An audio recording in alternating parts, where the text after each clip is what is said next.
Hey,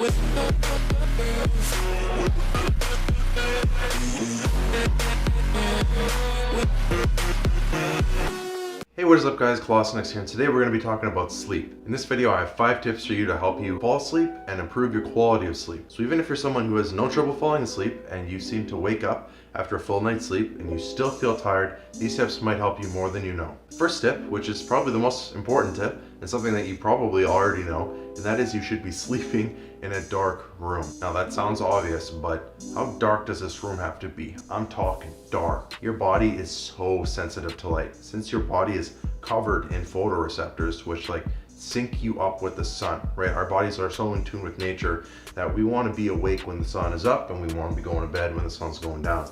That being said, we even have light receptors in our skin. There was a study made aware to me by sleep expert Sean Stevenson where they got a subject to sleep in a completely dark room with only one source of light. A light the size of a quarter was placed under the subject's knee, and the results showed that impacted that study's sleep. And they compared it with other subjects who didn't have this quarter-sized light under their knee, and the results showed that the subject that had the light under his knee had a worse sleep. Even that much light under his knee. Who would even think that light from behind you would affect your sleep? It does. That being said, you want to have as dark a room as possible. You don't want light coming in under the door. You don't want light coming in through the curtains, street lights, car lights, alarm clock lights. You want to sleep in blackout conditions. Which leads us into tip number 2, wear an eye mask. Now another kind of goofy, and they're probably something that you're thinking right now, people actually wear these things? Well, my wife sleeps with them, and I always thought that they were goofy. And then she bought me this one as a joke because it says airplane mode on it, because when you're sleeping and you're going into airplane mode, you know, it's pretty funny. I'll give her that. It's pretty funny. But then I actually started sleeping with it, and then I got this nice cushiony blanket over my eyes. It was just comforting, like the sensation you get when you're wearing a normal blanket. Kind of comforted my eyes and helped relax me.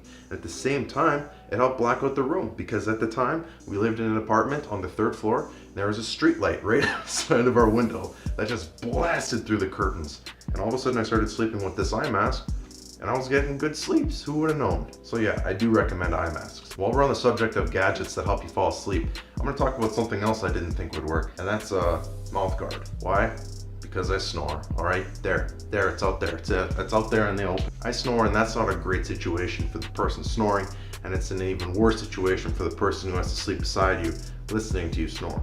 So the problem with people who snore, for the most part, is their muscles relax and their throats and their tongues just go bleh, and they sit in your airway and prevent you from breathing right. So your tongue is just in there flapping away in the wind as you're trying to sleep.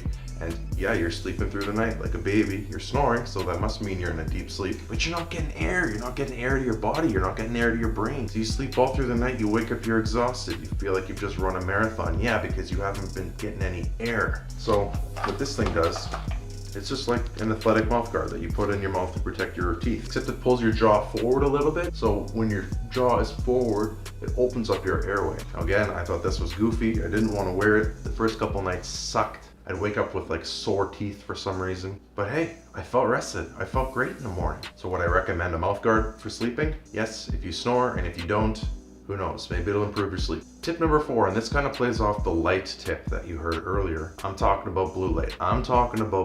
You already know about blue light. Phones are being built with blue light filters now. It's becoming more obvious and aware that blue light is in all of our technology. It's in our TV screens, it's in our phones, it's in our computers. Anytime that we are staring at a screen, there's blue light coming out of that screen. And you know what blue light resembles? Sunlight, exactly.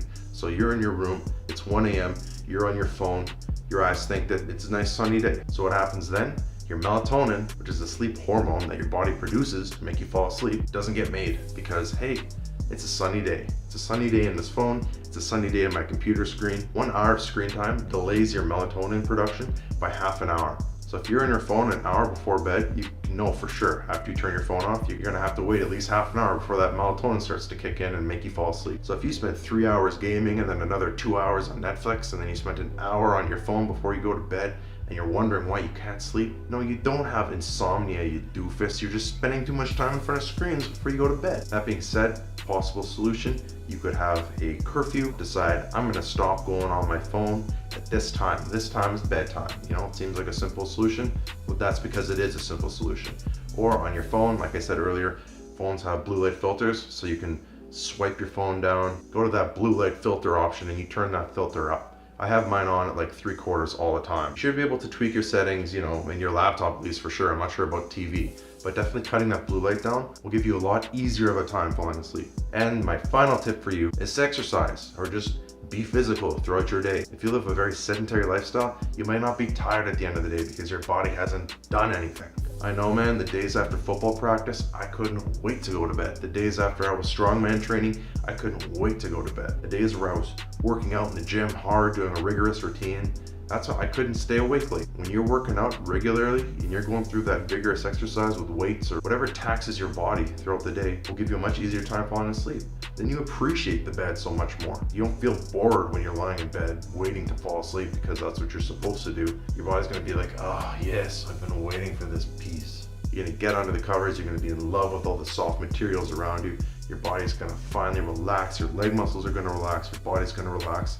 You just appreciate being in bed so much more after you exercise. That being said, if you're not exercising, go to the gym, put in an hour of work, come home, and tell me you don't have a hard time staying awake. Alright, that's going to do it for this video, guys. I hope you guys enjoyed it. If you did, please leave a like. If there's a tip that surprised you, or you maybe have a tip that you'd like to leave, please leave a comment below. I'd love to hear it. And if you have not yet, please subscribe to my channel. That would really help me grow.